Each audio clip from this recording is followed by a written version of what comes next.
I'd rather have Jesus than Saludándole en el amor del Señor, deseando rica y abundante bendiciones del cielo hacia sus vidas. Llegado la hora de compartir el devocional, el pancito diario de vida que tanto bien hace a nuestras almas. Hoy corresponde nuestra sección No es bíblico. Y el no es bíblico de hoy tiene un tinte escatológico. Significa, tiene que ver con esa profecía de los tiempos finales. Nos vamos a enfocar en el libro de Apocalipsis. Entonces, el título del devocional de hoy no es bíblico que la iglesia pasará la gran tribulación. No es bíblico que la iglesia pasará la gran tribulación. Quiero centrar mi atención en lo que parece bíblico apuntando a la iglesia, pero hay que saber entenderlo. Acompáñeme a Apocalipsis capítulo 7. Apocalipsis capítulo 7. Versículos 9 al versículo 17. Libro de Apocalipsis capítulo 7, versículos 9 al 17. Entonces no es bíblico que la iglesia pasará la gran tribulación. Y está fuerte. Sobre todo en el pentecostalismo tradicional, muchos años, nunca estuvo en tela de juicio la doctrina del arrebatamiento y de que la iglesia es librada de periodo tribulacionista. Pero hoy por hoy, ciertas doctrinas han influenciado fuertemente y están cuestionando tanto el arrebatamiento como el hecho de que sí la iglesia va a pasar tribulación. Y aluden muchos a este pasaje que vamos a leer y analizar en algunos puntos. Voy a leer la poderosa palabra de nuestro Dios en el nombre del Señor Jesucristo y dice de la siguiente manera: la multitud vestida de ropas blancas. Después de esto miré, y aquí una gran multitud, la cual nadie podía contar, de todas naciones, tribus y pueblos y lenguas, estaban delante del trono y en la presencia del Cordero, vestidos de ropas blancas y con palmas en las manos, y clamaban a gran voz diciendo: salvación pertenece a nuestro Dios, que está sentado en el trono y al Cordero. Todos los ángeles estaban en pie alrededor del trono, y de los ancianos y de los 4 seres vivientes. Se postraron sobre sus rostros delante del trono y adoraron a Dios diciendo: amén. La bendición y la gloria y la sabiduría y la acción de gracias y la honra y el poder y la fortaleza sean a nuestro Dios por los siglos de los siglos. Amén. Entonces uno de los ancianos habló diciéndome: estos que están vestidos de ropas blancas, ¿quiénes son? ¿Y de dónde han venido? Yo les dije: Señor, tú lo sabes. Y él me dijo: estos son los que han salido de la gran tribulación y han lavado sus ropas, las han emblanquecido en la sangre del Cordero. Por esto están delante del trono de Dios y le sirven día y noche en su templo. Y el que está sentado sobre el trono extenderá el tabernáculo sobre ellos. Ya no tendrán hambre ni sed, y el sol no caerá más sobre ellos, ni calor alguno. Porque el Cordero que está en medio del trono los pastoreará y los guiará a fuentes de agua de vida. Y Dios enjugará toda lágrima de los ojos de ellos. Amén. Analicémoslo en base a responder 3 preguntas que podemos asociar al texto. Primera pregunta que voy a hacer: en el periodo tribulacionista, ¿va a seguir naciendo gente? Ajá. Si usted me dice no va a seguir naciendo gente, ¿cuál sería su base para sostener eso? ¿Por qué hago este alcance? ¿Es que acaso Dios, sabiendo que van a ser gente en el periodo tribulacionista, no les va a dar una posibilidad de salvación? Porque si nace gente en ese periodo, como todos los años nacen millones de niños en el mundo, y en ese tiempo va a seguir la historia,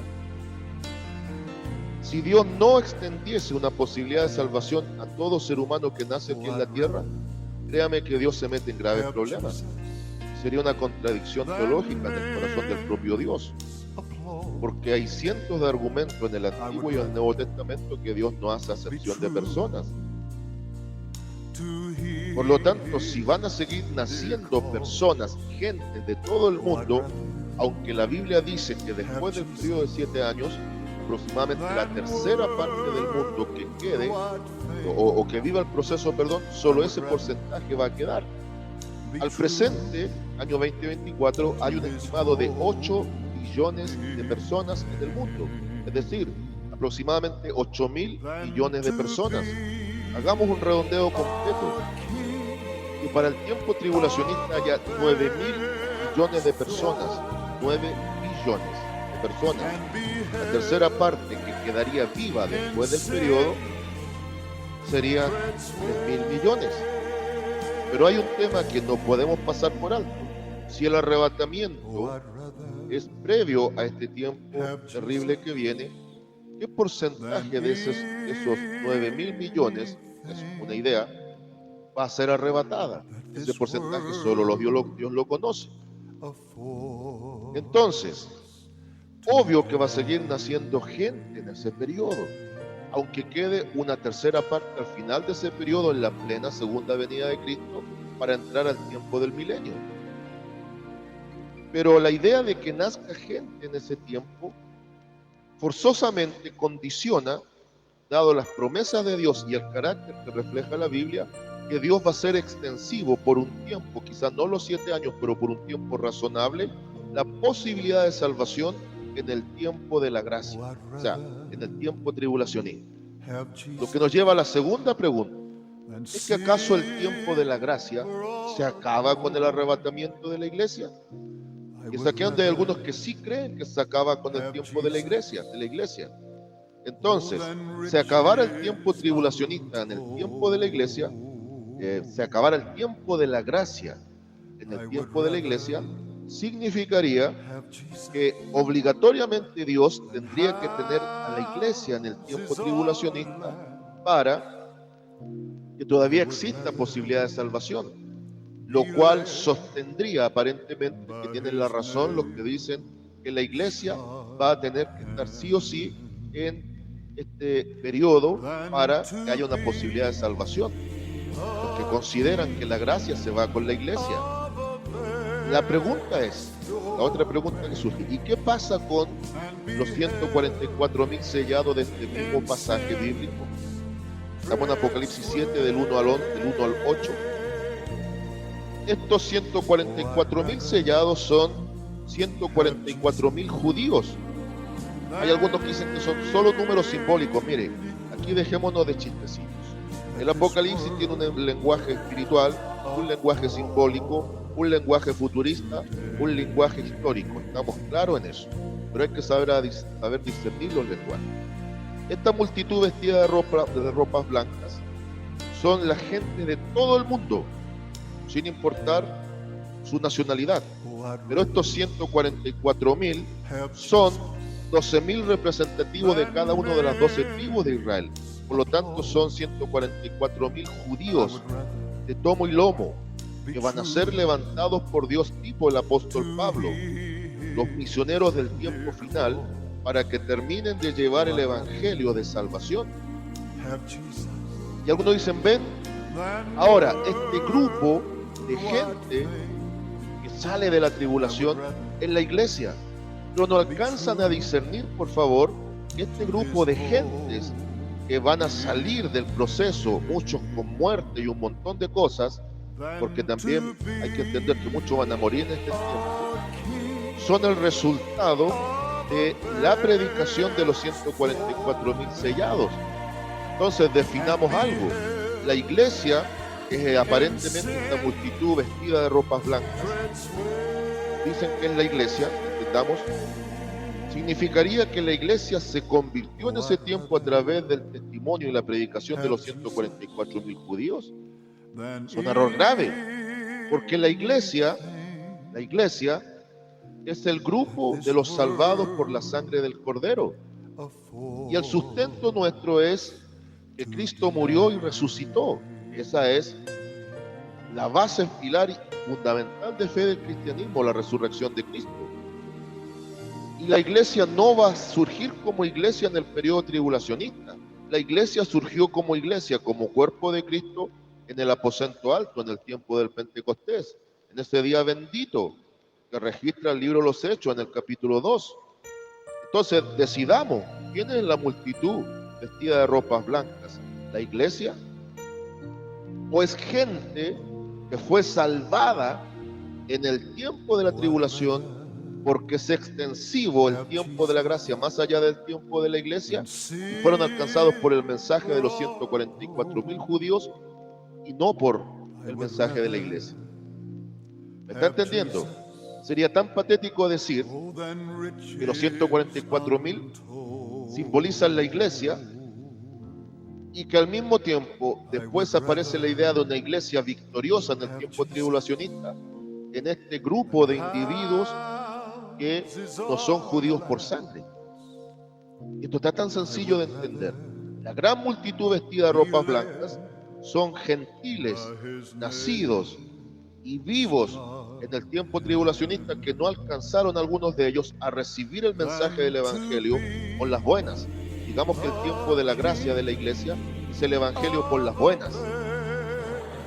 Muchos gentiles que en este tiempo no alcanzaron o no van a alcanzar el mensaje de la iglesia van a recibir, los que están en el corazón de Dios para que sean salvos, el mensaje por las malas.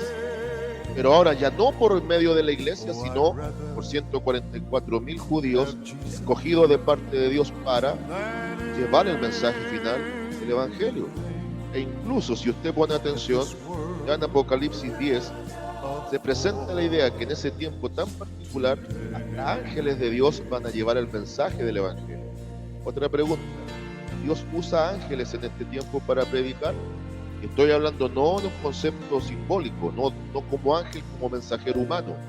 Estoy hablando literalmente.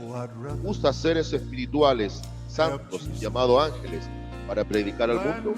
No. Hoy por hoy usa a pecadores arrepentidos que formamos parte de la iglesia para predicarle a pecadores que no están con arrepentimiento todavía. Pero en el tiempo tribulacionista Dios va a cambiar varios códigos, porque no va a estar la iglesia. Y es tan sencillo de demostrar, porque este grupo, con la interacción de los 24 ancianos, vemos en el capítulo 4, uno de esos 24 ancianos es el que le pregunta a Juan, en el versículo 13, estos que están vestidos de ropas blancas, ¿quiénes son? ¿Y de dónde han venido? Juan le dice, Señor, tú lo sabes. Y él me dijo, estos son los que han salido de la gran tribulación. Note, los que han salido, es decir, están experimentando el proceso.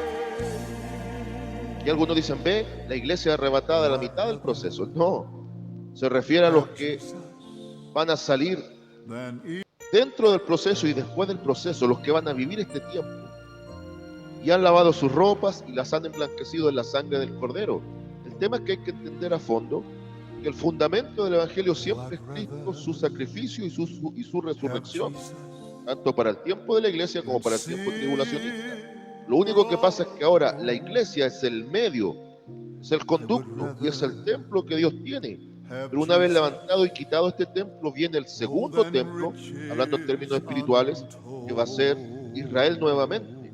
Pero para que Israel sea salvo, tiene que trabajar ahora a través de misioneros judíos, tales como el apóstol Pablo en su tiempo, para predicarle a la multitud de gentiles que van a seguir naciendo y muchos de ellos que no alcanzaron a aceptar el mensaje por voluntad divina en el tiempo de la iglesia. Entonces estos salen del proceso, pero para la iglesia la historia es diferente. La historia es diferente, porque en Apocalipsis 3:10, en el mensaje a la iglesia de Filadelfia, dice: por cuanto has guardado la palabra de mi paciencia, yo también te guardaré de la hora de la prueba que ha de venir sobre el mundo entero para probar a los que moran sobre la tierra.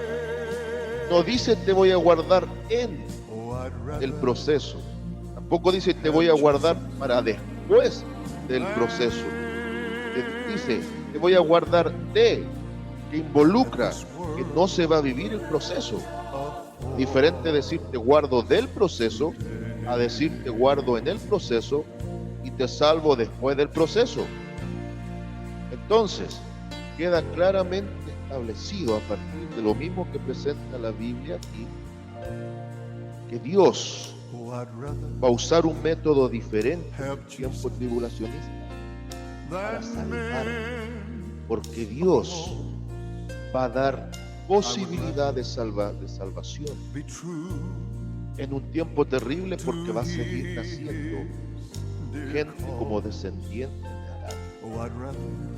Y a eso también se le va a extender la posibilidad de salvación, dado que Cristo pagó por el género.